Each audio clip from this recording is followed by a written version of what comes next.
episode of the Fireside Chat series. Let me start by, sharing my pride for what the Blockchain India team has, been able to achieve. I think they've got the momentum up and going since the time we started this initiative, at least. But honestly, it's been about 6 years now that we started this as a knowledge sharing community, and over time it's become the largest, and we did have the benefit of starting first, so it's the oldest and largest community for Web3 enthusiasts. Essentially, it's all about emerging technologies for our community members. And looking back, when I see the evolution of the blockchain community, I'm able to smile just looking at the sheer impact that we've been able to create. If you put those in numbers across the three unicorns and about 40 other startups that we have helped, or guided in their journey, and even 60,000 other community members that we've been able to guide in kickstarting or supercharging their Web3 journey. We just feel pride with how positively we've been able to touch the lives of our community members. Essentially, we stand to back the builders, as many of you already know, and the cause that we're evangelizing is that of decentralization and transparency. Back in the day when I started the Blockchain India community, I'd come back from the West. I realized the perils of a lot of, the power being, managed by a handful, and essentially, that led me to believe in the promise of blockchain.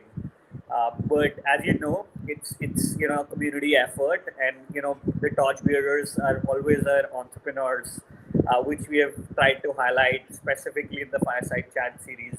So, the past participants are the founders of Persistence, Huddle 01, and many other promising entrepreneurs from India. So every time when I speak to a promising entrepreneur, for me it's about uh, you know picking out those people that are killing it in the ecosystem, and I'm just happy that we have some alpha hunt going on here. And then talking about alphas, talking about people that are moving and shaking the industry. I have the opportunity of speaking to another brilliant entrepreneur that's building at the intersection of AI and Web3. I don't know, if the moment I say the name of the startup, many of you might be directly able to relate, but this one's the much sought after AI tool called Opus AI, and we have the CEO Adnan with us here today. Welcome, Adnan. How are you doing today? Doing great. Great to be here. How are you doing? Good, good, good. I think we got to getting you to wake up pretty early today. Is it? Yeah, usually don't wake up this early because remote themes and managing like global and all that. But yeah, excited to be here. Thanks for doing this. You have a really serious journey. I've admired you, since the first day. I remember it was September of 2015, basically fall of 2015, when I met you in the Valley at the Draper University campus. And so I've seen your journey, but most of our folks wouldn't have had the opportunity to follow you so closely. So let me quickly give you the opportunity to share your journey, and essentially share where have the travels taken you previously, at least when speaking professionally, and anything that you want to highlight on the personal front that's guided you would be great to hear. Yeah, awesome. Like a brief background from my own is that work Opus is kind of an anomaly, and myself I'm like most of the folks like you, I'm not an Ivy League folks 30 under 30 or anything. I started my journey as a normal engineer, like a lot of people do. Never thought that that's what I was going to be doing in the long term. Wanted to build something great, but mostly for you know um, be part of something, right? Um, and worked for quite a few big, had the opportunity to work for quite a few big corporates like Ericsson, General Electric, contract for Lockheed Martin, for NASA on pretty big projects such as your Hubble telescope, your F-16 fighter jets. But then everything I think now at this point almost fits into a a puzzle that you think that, oh, I did this at that point, and now I can apply it to solve this problem, right? It's like a culmination of everything that I did. But one thing that always been very close to my heart is storytelling. How um, humans have the capacity to see and narrate their experiences to others, whether fictional or real, right? I think fictional experiences are great too because they let us explore the world that we have never seen, or so almost predict the future. So yeah, after all that, when we met in 2015, I was working for a startup in Silicon Valley, and uh, in a very different field, like in semiconductor. And since then, um, felt that there's a specific need to empower the storytellers of the world, right? I think technology. I mean, even that at that point, AI was moving pretty fast, right? And it hasn't slowed down a bit, but meeting all these great entrepreneurs and people who are empowering them, um, I guess gave me the courage to jump in and say, okay, we can do something uh, that will almost change the paradigm of storytelling. And yeah, that's where we are. We really want to think about storytelling as a almost as a next paradigm of how things are done, right? Almost like the future of work. But we'll talk more about that. Hey, Andan, I think, I've always looked up to you, but I think this is a proud moment when I got to know about Opus AI and when you showcased what its potential power is. I was just mind blown. So I think, with the early success, you should already be, exhilarated, given that you spent quite a few years in the grind building this out. Yeah, absolutely. Um, I won't say early success. We worked quite a bit, but yeah, definitely, it's still I know how tough the journey of most of the entrepreneurs is, and definitely when you're doing something um, like this, it's often variety of factors, right? But at this point, of course, it almost seems like that all the stars are aligned and everything is moving in the direction that you want it to move. But there's a lot of work that went into it, and I'm not saying that just my work, a lot of people yourself, but people who are rooting for us, people who are encouraging us on, and definitely early feedback um, uh, led us on. So very excited to how the response of the community is, how now almost universally everybody perceives it. So yeah. Yeah, and I was the other day looking up on the Twitter RTs. You're already one of the sought after AI tools, so I'm sure there's a huge way to go. But I can definitely at least proudly say that there is a hint of recognition from the world that's already coming.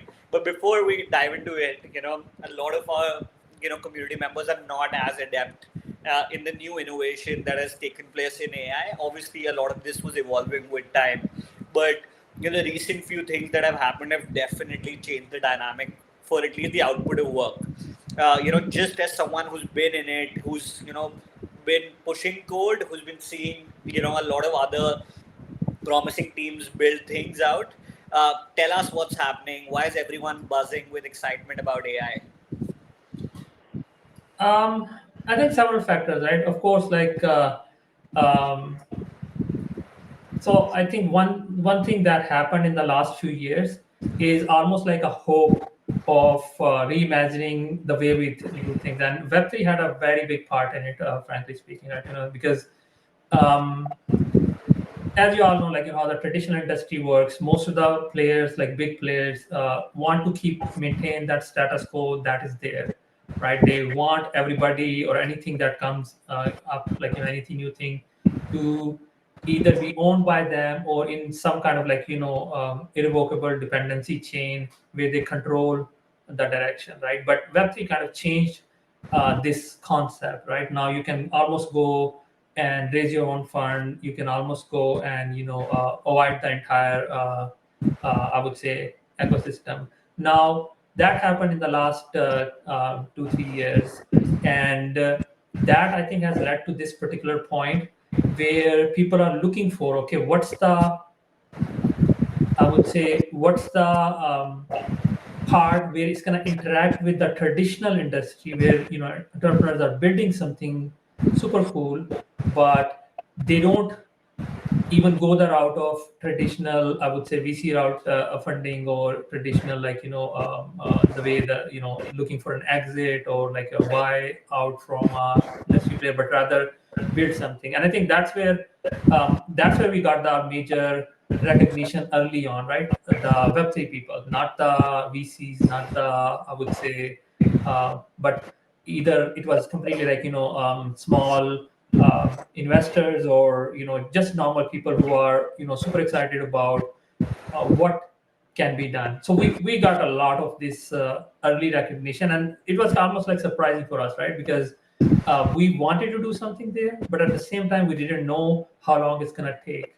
But once it started happening, then we were like, okay, yeah, that's what it is, like that's exactly what it's going to become. Because at the end, that's our mission to begin with, right? We didn't start in, I would say, the traditional Web3 space. We didn't start with a protocol or with the coin or anything. We simply started with the mission that um, design tools are need to be reimagined, and they need to change if you are gonna become that, like multi-planet, multi, really kind of a civilization that is spread throughout the solar system.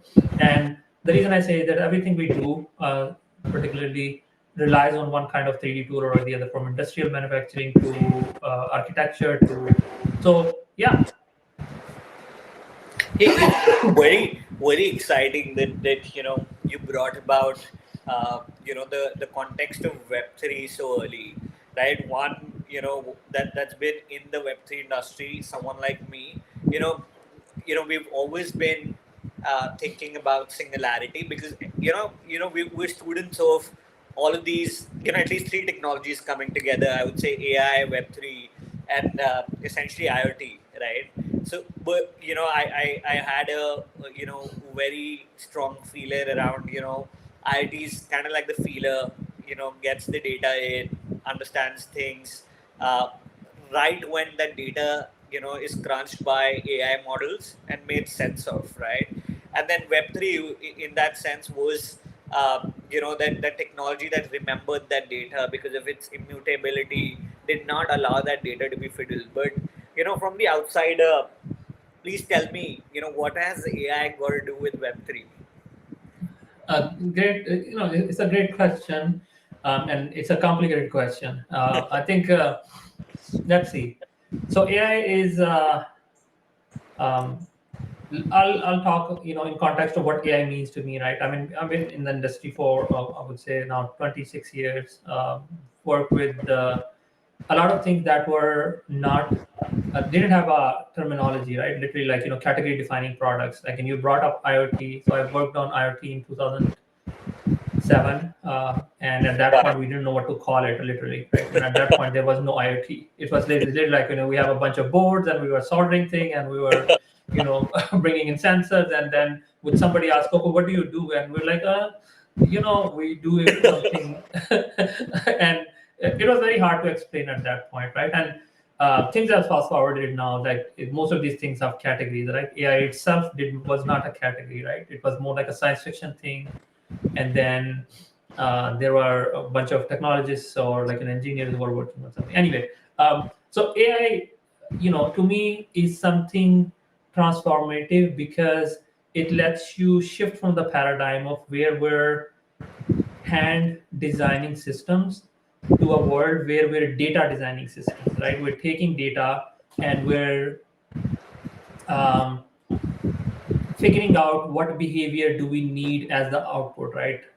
And it's pretty revolutionary, because it suddenly lets you create very complicated systems right? Such as like you see in the form of your now conversational bots who can almost like sound like a human, right, in most senses, but also really like almost all the human knowledge which you can Mm-hmm. query by talking to it, right, asking it question, which is Absolutely. pretty transformative, right?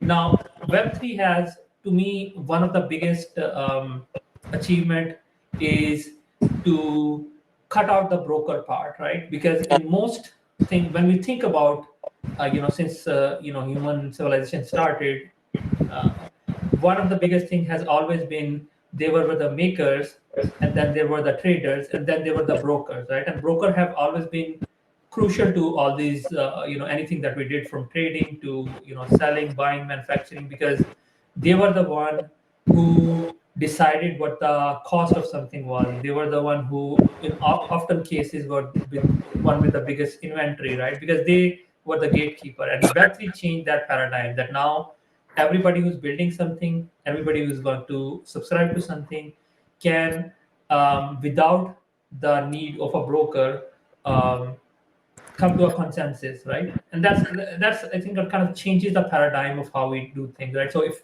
traditional world where Web3 was not around, an AI system would actually be almost without having any argument, could only be done by, I would say, a big corporation. But now in this world, it doesn't have to be, right? Um, I don't know if I'm making too much sense, but No, I yeah. think what's gonna happen is this singularity that you talked about, because singularity can mean a lot of things, right? Singularity can mean a big paradigm shift. Singularity in AI terms mean when AI gain consciousness, and it can like mean when we become spaceborne species and all that. But in the short term, I think singularity is gonna be where these transformators, two sets of transformation technologies combine, coupled with um, let's say the ability to query real world, like IoT, and um, suddenly give us this ability to lean back in our chairs, rather than like where we have a whole bunch of people who have to work, and then there are like big families who have a lot of money, but pretty much everybody will be able to query this system, work with this system, and then uh, change to a very different role, right? And what to me, what I imagine that role to be is more creativity and less manual labor. Mm-hmm. Um, and in Absolutely. order to get, yeah, in order to get, so sorry, I'll just kind of complete my thought. In order to get there, um, Web3 is crucial because it does not. It enables us to almost like democratize the path that we're taking, and like have normal people take part in it, rather than just a bunch of mega corporations who want to maintain status quo. Absolutely. Hey, I think you touched two important points there, and I think I would first cater to the democratizing creativity part of things, right? Um, I pretty much grew up to realizing that one, growing up overall sucks to some degree. Obviously, it has a lot of its advantage. You get to do whatever you want to do, and the world is your oyster. But I think the most important one that I realized was that books are way better than their counterparts in movies. And when you specifically touch upon democratizing creativity, I think you've created something phenomenal. I believe converting text to pretty much any form of media, just by typing it out in kind of like a chat box. I think it is amazing, right? So tell me, do you really believe that the promise of Opus AI? I would forget everything else out there as a AI tool, but narrow in completely on the invention, I would rather say, call it, that you've been able to create. Do you think really that tomorrow a coder could spin up one of the I would say most beautiful music videos out there, or think of it as a hip hopper, kind of writing code for a game that they want to start. And do you think that's a reality that we're going towards? Uh, Um, Absolutely. And I mean, it's really hard to believe. But imagine, I would say 15 or 20 years from now, right? When we had video production are very specific, right? You need camera people, when you need post production people, when you need a lot of other equipment, right? And now you have independent YouTubers, right? With millions of followings, go hit overnight. So I think that's not as hard to. And I'm not saying that that's going to be the transformation is going to be of that level. I think it's going to be much bigger Wow. than most people believe, right? As in, I'm not talking about people just going on, becoming a hit overnight or going viral, but rather even touching some of the fields that I feel very strongly about, such as architecture, such as industrial manufacturing, such as hypothetical field that we haven't even started thinking about, right? Like I would say almost molecular manufacturing, right? Kind of the nanotechnology that has been long in the coming. So the reason that most of these things take so long and take so much work is because of the design piece, because of how long it takes to even show your vision to the rest of the world. Now imagine tomorrow you can just write about it like a narration, like literally like how we do storytelling, but you can show it to a lot of people in a very short amount of time. Somebody goes and publish a certainly a video of their vision, right? And the other person is like let's say building upon it by just narrating. And these are not technical people, these are simple like normal people who just have a vision that creates the kind of change that a glimpse of which we have seen in form of, let's say, GitHub, or in form of Web3, which is that people are iteratively taking ideas and building upon on it. And that's how we do anything big in the first place, right? We all of us stand on the shoulder of giants, and we ourselves are giants for the future generation. But now you accelerate this to, I would say, 1,000x, and we're gonna see the change happen in not in like next 2 centuries, but in next, I would say, couple of decades. And that's what personally I believe needs to happen in our lifetime. We can't be like you and me. We can't be like that. Oh, our future generation is gonna reap the reward of what we're doing. It needs to be we're gonna see at least in our lifetime something big, and that really helps us put our 200 or 1,000x, right? Because at that point we're not like, oh, we're just gonna be dust, like when things happen, but rather like if we're gonna alongside with the new generation gonna be part of something big. So yeah.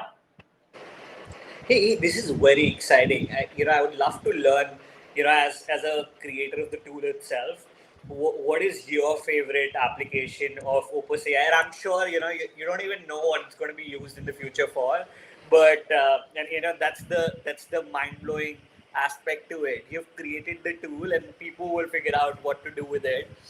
But what is your favorite application at the moment with what you've created? um it's sorry, it's almost like a different so for me the creation itself is the most favorite part of it, right? And it's hard to so if you see a black cat, it's just my cat that climbed on top of me. So this bum that you see, that's his name is Tesla, and he's trying to get in the middle because I've been talking for too long. But so creation itself is almost like a the most intoxicating or most interesting part of is, right? So if let me give you a pretext, right? Most of the time when we're, I'll move my mic. Most of the time when we're creating things, like a writer is writing things, they're almost like in a solitary confinement, right? They're sitting in a corner, they're writing things, and nobody can experience it as you're writing it. Now, that has always bothered me, right? I did some hobbies writing. My mom was a novelist, and I know how she used to write. And when she had to write, she would just go in a corner and she would say, "Don't talk. Nobody talks, right? Literally, right? You're not allowed to do this." And the reason for that is that it's almost like a rendering is going in your head as you're writing stuff, right? And you don't want that rendering to be disturbed by any external comment. Absolutely. Now, we didn't realize when we started on this, but this itself has become a very interesting thing, that the rendering is now outside of your head. It's happening on a screen. And then at that point, you're just experimenting, iteratively tinkering with something like, a complicated uh, world building, right? That that becomes very, very, and the second we realize it, that how addictive it is, we went and did something even cooler. We added multi-camera sport. Like, when people are creating it, you can, as a spectator, jump in and um, go and start exploring as things are being changed, right? So imagine, like, almost like, the world is terraforming and you're there. So I think that's the most interesting bit for me. And definitely, like, storytelling itself is gonna be super cool, but it almost becomes um, less exciting when you see that happening.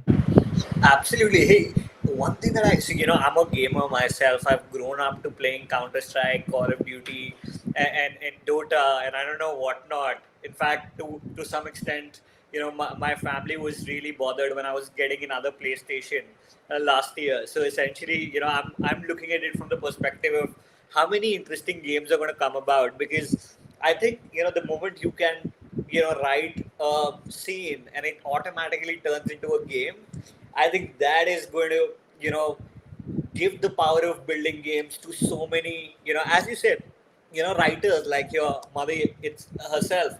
I think, do you see a lot of games being created through Opus AI? Oh yeah, I think that's the part that really excites me to think. And let me put it into context, right? I'm a big bookworm. I love book reading, right? And again, the same thing applies there. Reading a book is a very solitary experience, right? You don't want to talk to or interact to anyone while you're reading a book.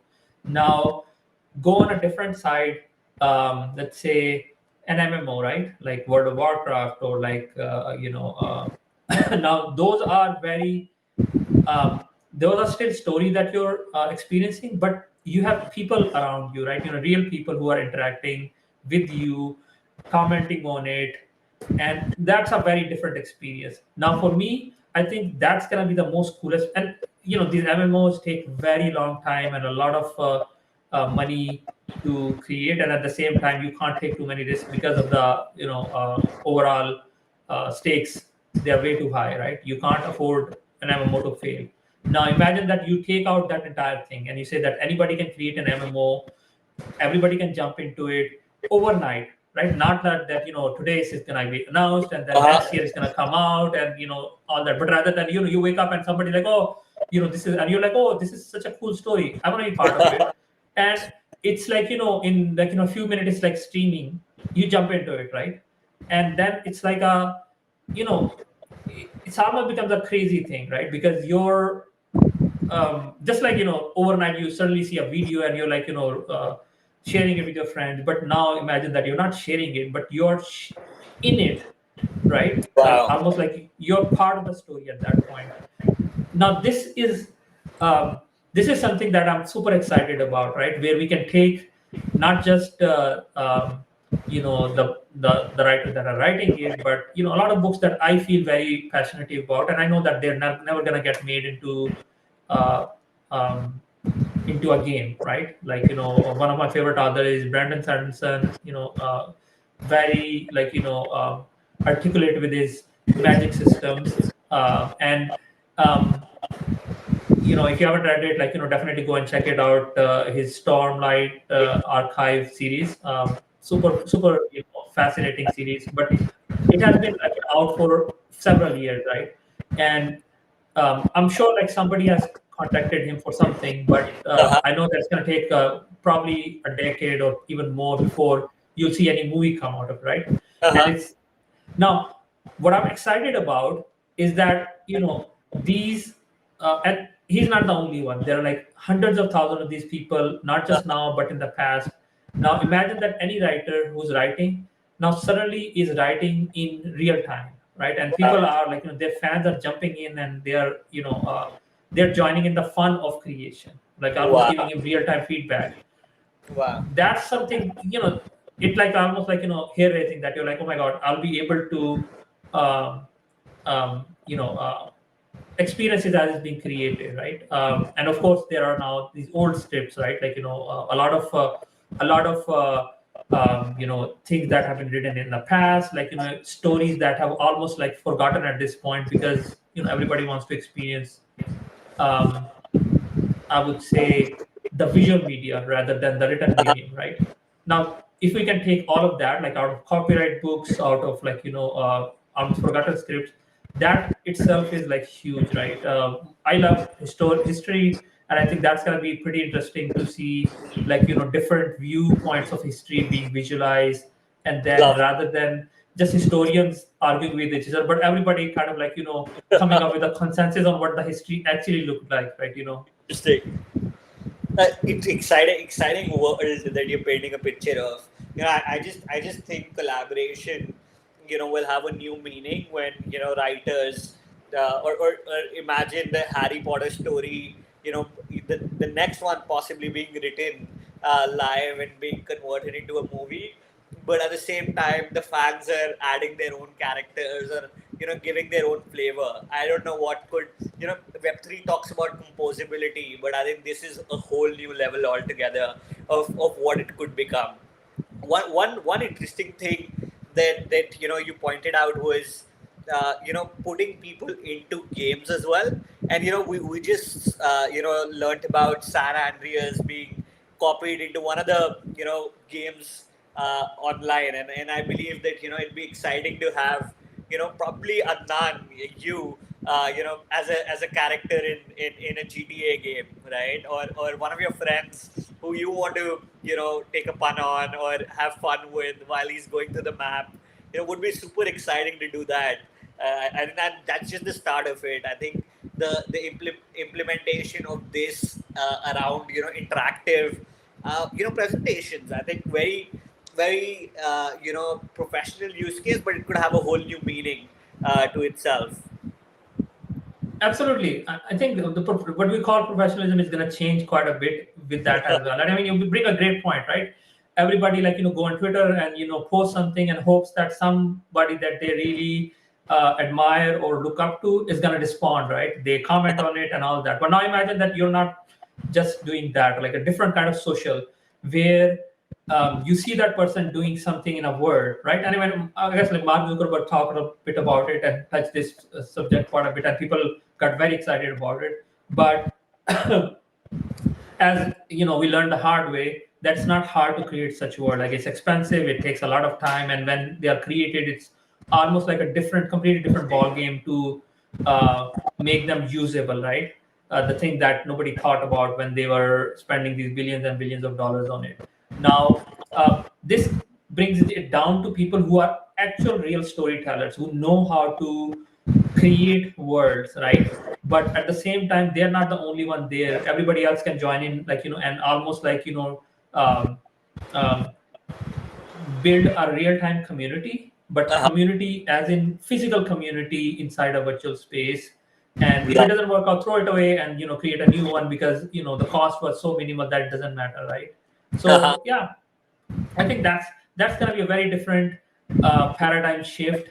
That's going to be almost like a societal change in how we experience stories, right? And no longer like that YouTube Shorts or TikToks, but more like almost like story that you're part of, right? You're Absolutely. jumping in, and you're there and I'm there, and we're just like ideating, but then a whole bunch of other people come in and they start commenting on things, and we're not just talking about things, we're Yeah. creating things, right? Absolutely, and it brings me back to the conversation I was having with one of the sharks from Shark Tank India, and he Mhm. mentioned about metaverse being a place where the community sort of brings things alive, right? And the alive that you're mentioning, I'm sure he's even not thought about it, because I don't think it was possible before, right? And that's just the latest sort of developments that entrepreneurs much as yourselves that are adept in coding, that are adept in envisioning what storytelling could mean, or what productivity could mean, if you provide the right tool in the hands of people that really know how to create these interesting stories. They could just change the meaning of the the metaverse that possibly everybody was looking at. And pretty much the last year or so, I remember spending so much time playing games like that of bowling, or I remember meditating using the Trip app on Meta. Uh, Mhm. on Meta's Oculus. I think that was just the start of it. But I think something like this could just take it to a whole new level altogether. Hey Adnan, I'll quickly give you the opportunity. You've got a very fancy website. I don't know if the tool is ready to be showcased. But if you wanted to share your screen and take everybody through the website and anything that you want to show, I think now would be a great time to do that. Yeah, we can do a small demo. Let's see if we can share and do something. Okay, let's see. Uh, all right. Can you see my screen? I cannot yet. Why is that? Wait, do I have to? Yeah, now we can. Okay, awesome. All right. So we'll just do a short demo. Let just give me 1 second. Uh, Hey, by the way, everyone, I think I put this on the spot for Adnan because, when I saw this too, it was so amazing. I thought everybody should get to see this. okay, it's giving me slightly bigger. So let me unshare and then reshare because sometimes it just gets stuck. Uh huh. And So by the way, from an entrepreneur who's built products, every time we're showcasing something, right? And that's the point where it gets jittery, or with it goes to the point that there's some sort of hiccup or the other. So I'm always about this. I tell entrepreneurs that every time you're showcasing, you know, if even if everything's perfect, that's the time it'll go through a hiccup. all right, let's see. Take your time. Yeah, yeah.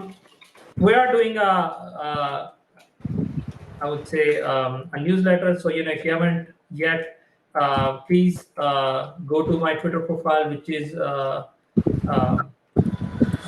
you know twitter.com/UDNAAN. So go there and I have a link there where you can join that list. And we're going to be sending updates on what we're up to, how things are going, and definitely the as we send out the invites to the waitlist, so you're going to see it there. All right, I think I'll have to probably.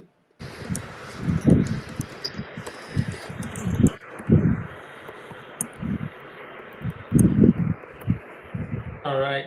Let's see.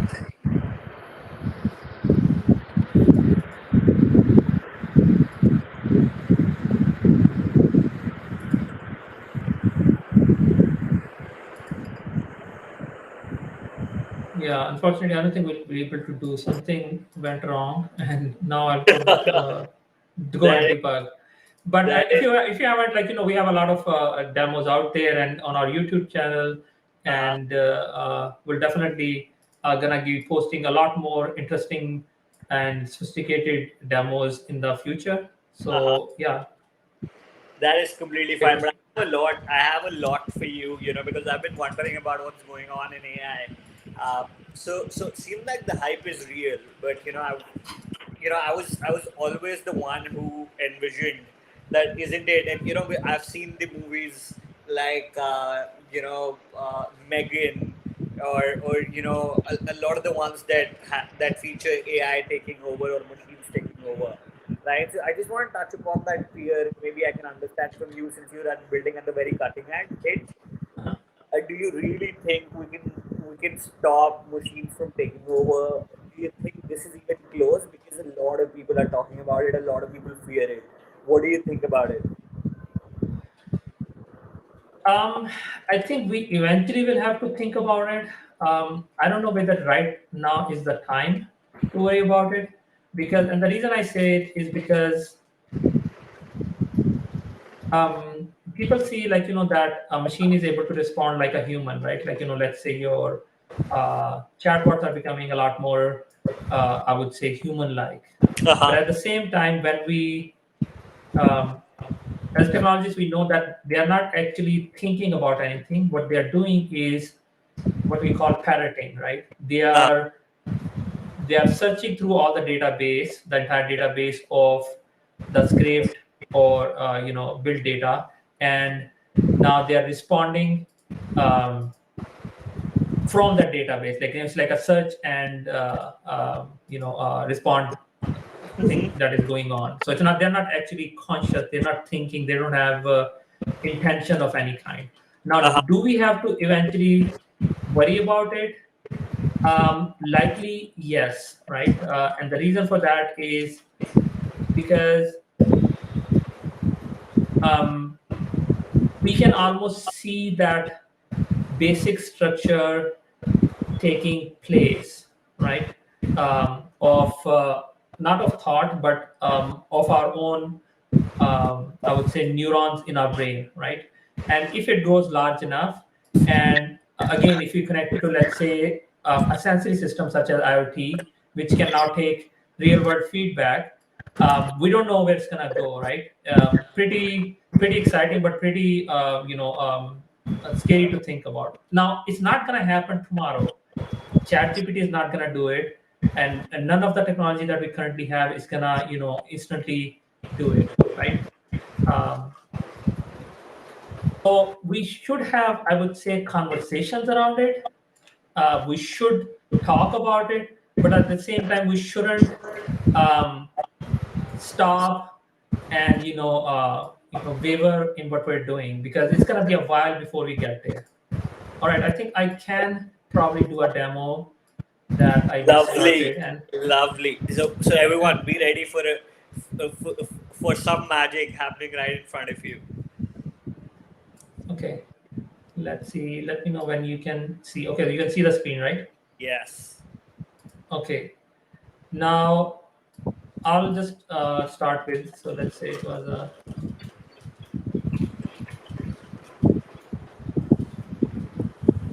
Now, the way the system works is that you can have multiple parts of it, multiple things that are doing.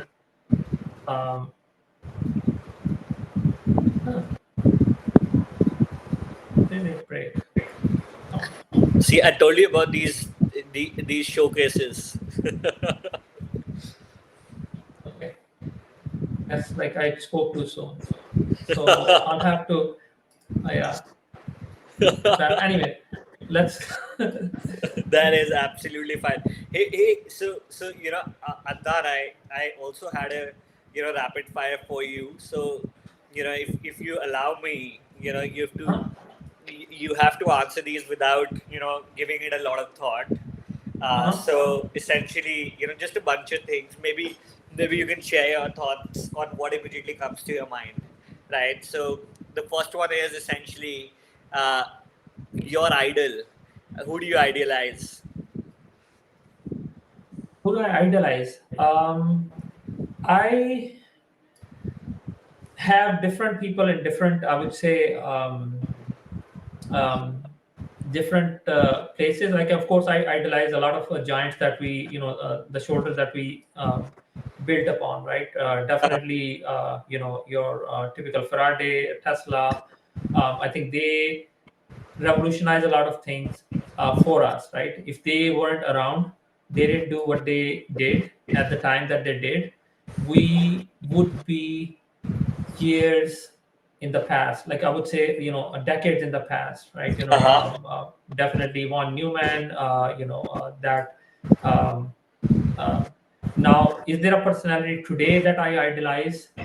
I don't think I idolize any big influencer. I do idolize a lot of um, people who are in their field making progress and often are not as well. So I would say that um, um, uh, our grandparents, our our general, I would say, aunts and uncles who are still there, doing things, even though they may not um, uh, have all the incentive in the world or all the recognition in the world. So that's where I place my most of my bets, right? And that's why we started Opus in the first place, because we I thought that it was almost like a techno elitism going on, right? Where everybody's placing their bets on that future generation. And I Uh-huh. mean, I'm good for future generation, right? I love young people, but at the same time, I think we need to level the playing field where uh, we don't just ignore or discard people who who um, help us grow up, give us all the knowledge, or the guidance that we needed to get where we are. Absolutely, it's so thoughtful of you to be, starting, for all of those that are behind the scenes, not appreciated as much. But hey, I could guess the Tesla because of your cat's name for sure. So I was thinking that's going to be coming up for sure. But anyway, Huh? next one. Which podcast or blog do you use to keep yourself updated? Which podcast do I don't avidly follow any specific podcast, Uh huh. but I do try to read a lot of research papers, and that's I think where I place my bets. Right, people who are doing hard scientific research Uh huh. um, in AI, but also in material science, because I think that's where um, a lot of things are going to change. Right. Uh huh. Because once we have systems that can design pretty much everything, then we have to figure out the materials part of it, right? And um, and if we can almost build data driven systems, then can the AI system itself goes and do some material research, or figure out which material to use for which part of, let's say, if you're building a house, or if you're building vehicle, or all that, right? So that's I spent a lot of time reading research paper, frankly, right? And super excited about um, not just about AI, but a lot of now not as well recognized systems. Okay, do you want to give another shot? Because Yes, I I think am I all for figured it. it. I am all for it. I've seen it, so I want everybody to, potentially see Okay, it as well. this is our take three, and we'll try again. Hopefully this time. Okay. Absolutely. Uh, Okay, so this time it is working. So we got our rain and we got our summer and now we got our hilly, right? So I'll change it a Oh, little bit, nice. make it very hilly. Let's say instead of rainy summer, I can make it uh, cloudy winter or Oh, nice. snowy winter. So now it's gonna start snowing. Um, but my favorite is spring, Lovely. of course. Spring day, and instead of day, I'll make it night, right? And we got our stars, but let's change it. So let's make it evening, and let's make it study area. Let's say there was a cat, right? Can we see Tesla here? Yeah. Okay, so we got a cat. There was yeah, sorry about the somebody who commented that it's a rapid fire and not a long lecture. The reason was that I was trying to figure out alongside what's wrong, so try to fix it. So I'll try to be more spontaneous. Uh-huh. Eh, Okay, that's it.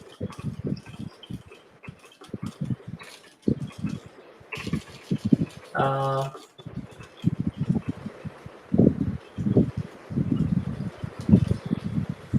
okay,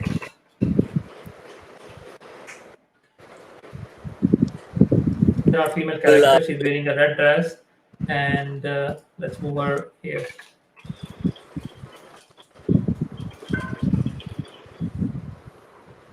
Now she's gonna move here, and Nice. So that just changed the camera yeah, angle. It just moved her. So we said that she was in front of the tree, so it just moved here in front, Right. right? Because when you're doing production or storytelling, you wanna have the characters placed at a specific place, right? So Absolutely. that's it. Absolutely.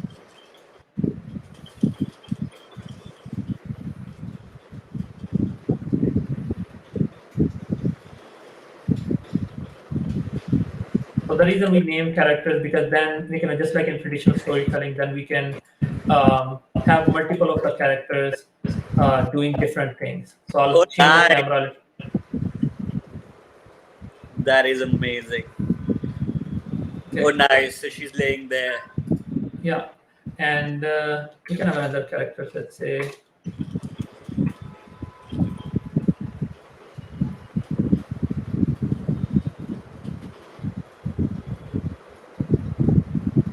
so we got another character. Let's Oh, say she. nice.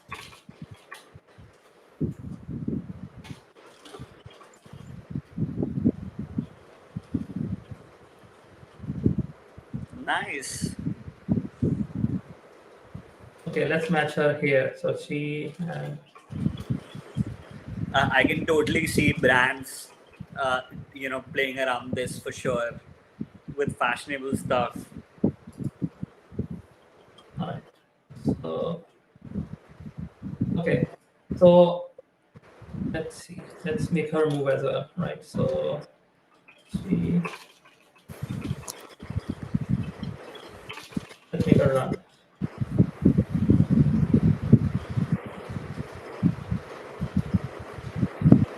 Okay.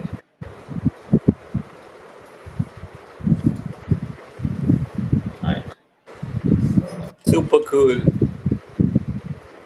all right. So we'll stop the demo here for now because if I start writing, it's gonna take quite a bit of work. But This is amazing. I'm glad everybody got to see this.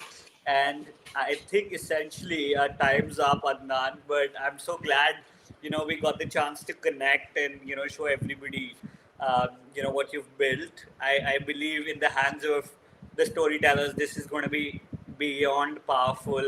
And I think we have all sorts of interesting content coming to us in the near future. awesome.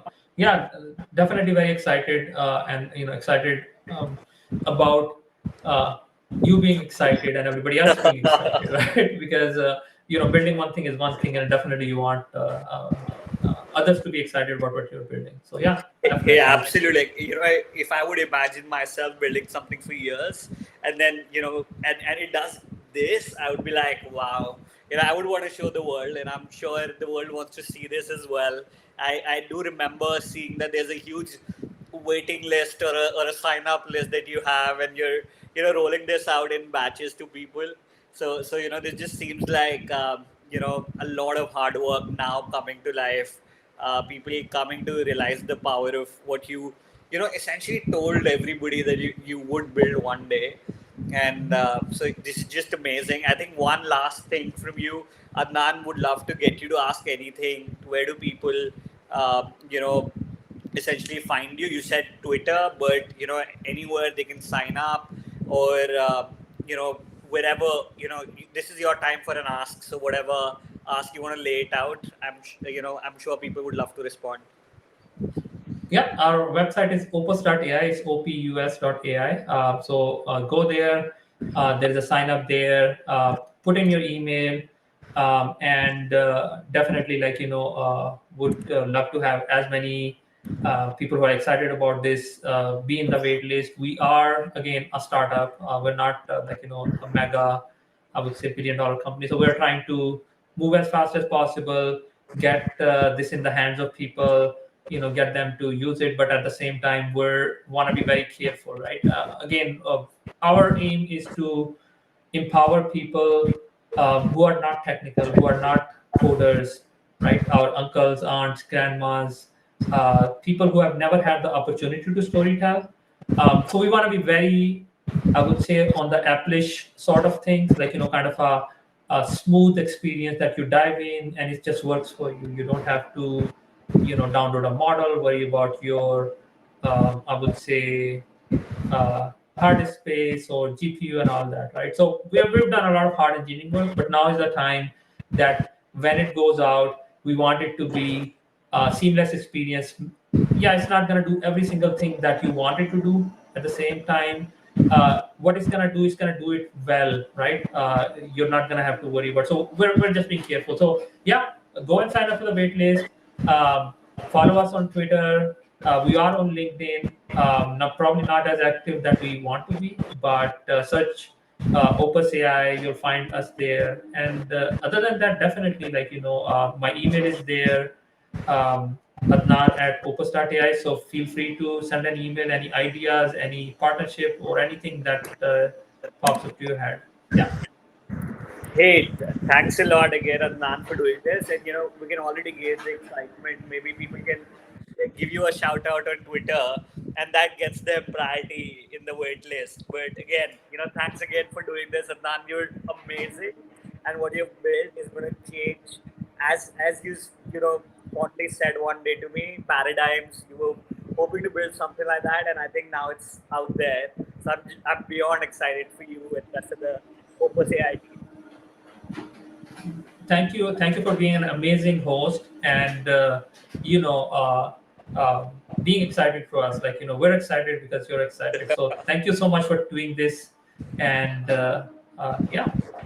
Thanks a lot for everyone else as well. Thanks for tuning in. We're going to keep bringing you exciting stories. I don't know if I can top this up because this is once in a lifetime kind of innovation right here. But again, you never know. There's so much happening, and thanks to Adnan and people that get inspired by such innovation, we're going to keep seeing some of this exciting stuff. But again, give our guest Adnan, the founder of Opus AI, a shout out on Twitter if you liked what he's built.